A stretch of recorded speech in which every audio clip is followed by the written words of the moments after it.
बिस्मिल्लाहिर्रहमानिर्रहीम। प्यारे अहमदी भाइयों, बहनों, बुजुर्गों, अस्सलाम वालेकुम वरहमतुल्लाहि वबरकातुहू।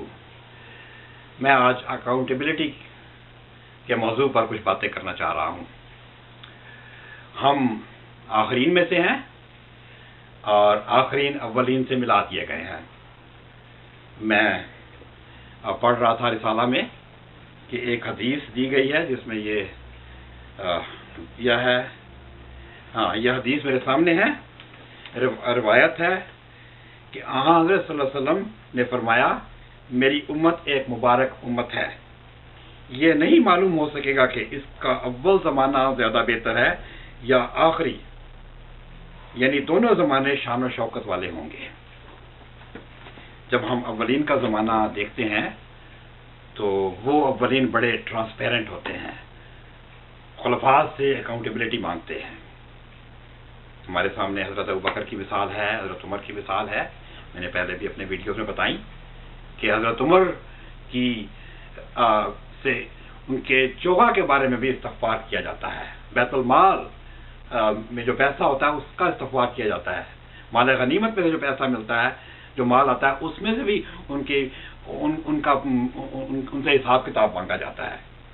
तो उसी तरह हम आखरीन में से हैं, हमारा भी हक है कि हम इनसे उसी तरह हिसाब मांगे।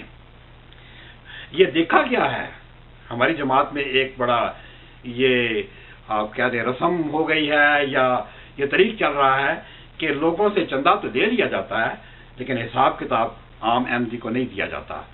एक आम अहमदी को यही बताया जाता है कि आप चंदा दे दें, इसका अजर आपको अल्लाह ताला के से मिलेगा। ठीक है जी, हम खामोश हो जाते हैं, लेकिन हमें तसल्ली नहीं होती क्योंकि हम देखते हैं कि हमारा पैसा सही बात पे खर्च नहीं हो रहा, शक़ व शुबहात पैदा हो जाते हैं। तो मैं आज फिर आपको इसी अकाउंटेबिलिटी के बारे में बताऊंगा। हर साल जलसा सालाना में खलीफातुल मसीह ये ऐलान करता है, पूरे साल में एक किस्म की अकाउंटेबिलिटी देता है, एक वेग सी। पहले तो बजट बताया जाता है कि इस साल का इतना बजट होगा और इस साल ये खर्च हुआ। यानी वो पैसा तो नहीं बताया जाता कि इन मद में खर्च हुआ। वो मद क्या होती हैं? सबसे पहले मसाजिद का बताया जाता है कि इतनी मसाजिद इतने मुल्कों में बन गई। फिर बताया जाता है कि इतने कुरान मजीद छप गए, इतने तराजिम छप गए। फिर बताया जाता है कि इतने अहमदी, इतने मुसलमान अहमदी हो गए या इतनी नई बैतें हुई, वगैरह वगैरह। मैं सबसे पहले मसाजिद की तरफ आता हूं। मसाजिद जब बनाई जाती हैं तो जिस जमात में ये मस्जिद बनती है, जिस लोकल जमात में ये मस्जिद बनती है, उसके मेंबरान को ये हिदायत की जाती है कि इस मस्जिद के लिए आपको मरकज़ से कोई पैसा नहीं मिलेगा, ये आप अपने चंदाजात से ये बनाएं, आप इसके लिए फंड्स रेज करें और लिहाजा वो मसाजिद लोकल मेंबरों के ज़रिए बनाई जाती है। मरकज़ उसमें कभी कोई इतना पैसा कंट्रीब्यूट नहीं करता। लिटरेचर की तरफ आता हूँ। कुरान पाक के जैसे ट्रांसलेशन हैं, तराजिम हैं, तो ये किताबें और कुरान पाक जब छपते हैं तो ये बिकते भी तो हैं। तो इनके बिकने से वो पैसा वापस आता है और वो रिसाइकल होता रहता है। तो जब वो पैसा रिसाइकल होता है तो फिर हमारे जो वो चंदे कलेक्ट किए जाते हैं, चंदे इकट्ठे किए जाते हैं, जैसे चंदा वसीयत है, चंदा आम है, चंदा वक्फ जदीद है, तहरीक जदीद है, जलसा सालाना है और बेशुमार चंदे हैं, वो कहाँ जाते हैं हमें आज तक ये मालूम नहीं हो सका। अव्वल तो हमारे लोग इस्तग़फ़ार करते ही नहीं है, लेकिन अगर कोई ऐसी बात करे तो उसको यही कहा जाता है कि इसका अजर आपको अल्लाह ताला देगा, चंदा दे के भूल जाए। जैसे मैंने कहा, MTA के लिए अलग हेड है, MTA के लिए अलग चंदा जमा होता है। मैं आज अपने हलके की बात करूंगा, जिस जमात से मैं ताल्लुक़ रखता हूं। मैं ऑस्टिन टेक्सास की जमात से ताल्लुक़ रखता हूं। मैं यहाँ पिछले 20 साल से हूँ। यहाँ पिछले दिनों मस्जिद बनाने के लिए एक चर्च खरीदा गया। اس کی ابھی ٹرانزیکشن فائنل ہونے والی ہے. اس مسجد کے لیے یہ چندہ جات پچھلے کئی سالوں سے اکٹھے ہو رہے ہیں. تو 2-3 ہفتے قبل ہیوسٹن سے جناب مربی ظفر اللہ ہنجرہ صاحب اور ان کے ساتھ منعم نعیم صاحب تشریف لائے. منعم نعیم صاحب نائب امیر ہیں، وہ امیر جماعت احمدیہ ریاست احمدیہ کی نمائندگی کر رہے تھے.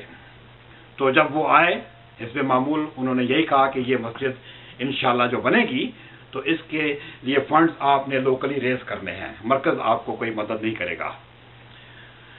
استغفار کرنے پر کہ اس مسجد کے لیے تو پہلے ہی چندہ جات اکٹھے ہو چکے ہیں، وہ کہاں گئے؟ تو آپ نے فرمایا، منعم نعیم صاحب نے فرمایا کہ کتابیں چھپ رہی ہیں. یہ سوال بڑا عجیب سا لگا. ویسے یہ سوال کا جواب اکثر یہی آتا ہے، جب بھی پوچھا جاتا ہے کہ یہ چندہ کہاں ہوا تو بتایا جاتا ہے کہ کتابیں چھپ رہی ہیں. میں پچھلے 20 سال سے امریکہ میں ہوں، میں نے کوئی کتاب یہاں چھپتی نہیں دیکھی. جو چیز چھپتی ہے وہ میں آپ کے سامنے پیش کر دیتا ہوں. ایک یہ مجلہ ہے جو کہ ہر 2 مہینے کے بعد چھپتا ہے. اس کے 2 حصے ہیں، ایک اردو سیکشن اور ایک انگلش سیکشن. یہ ہر 2 مہینے کے بعد آتا ہے. اس کے علاوہ چھوٹے چھوٹے اور کتابچے ہیں.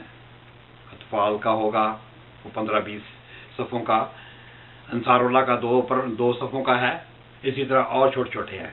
اس کے علاوہ میں نے آج تک کوئی کتاب امریکہ میں چھپتی نہیں دیکھی. تو میں جناب منعم نعیم صاحب سے یہی عرض کروں گا کہ جب وہ نیکسٹ ٹائم تشریف لائیں مسجد کی اوپننگ کے لیے تو ذرا وہ کتابیں لیتے ہیں تاکہ ہم بھی دیکھ سکیں کہ یہ کون سی کتابیں چھپی ہیں.